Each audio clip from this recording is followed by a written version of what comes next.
আজও অবৈধ বার্মেজ সুপারির পাচার অব্যাহত। সে বড় বাহন হোক বা ছোট মালবাহী কিংবা বিলাসবহুল বাহন, বৃহত্তর কাটিগড়া জুড়ে পাচার তো হচ্ছেই। জানা গেছে এর জন্য রয়েছে স্থানে স্থানে গ্রিন সিগন্যালের ব্যবস্থা। ওই রোড ক্লিয়ারেন্সের সিগন্যাল পেলেই তারা এইসব লোড করে গন্তব্যের উদ্দেশ্যে রওনা দেয়। আর পাচার কার্য যে অব্যাহত রয়েছে ফের প্রমাণিত হলো শুক্রবার। এদিন জালালপুর বাজারে একটি অবৈধ বার্মেজ সুপারি বোঝাই ম্যাজিক ট্রাক আটক করেন স্থানীয় মানুষরা। পুলিশের কাজ করছেন স্থানীয় সচেতন নাগরিকরা। স্থানীয় সূত্রে জানা গেছে AS11BC1399 নম্বরের একটি ম্যাজিক ট্রাক বাটলমারা বাগান রাস্তা হয়ে প্রবেশ করে। এতে কতিপয় যুবকের সন্দেহ হওয়ায় তারা ওই গাড়ির পিছু ধাওয়া করেন। অবশেষে বাগান গেট পার হয়ে জালালপুর বাজারের তেমাথাই সড়কের উপর গাড়িটি রেখে পালিয়ে যেতে সক্ষম হয় চালক।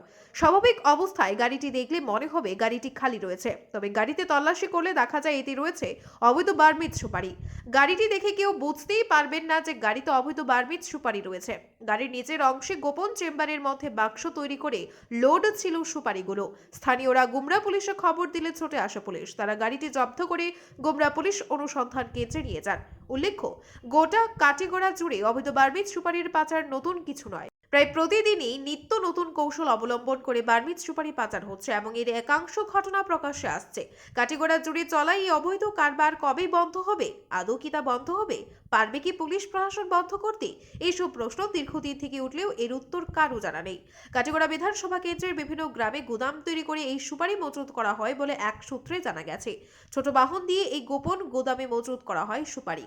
রাতের অন্ধকারে এইসব সুপারি বড় ট্রাকে করে বহিরাজ্যে পাচার করে দেওয়া হয় বলে জানা যায়। ব্যুরো রিপোর্ট, আজকের বরাক।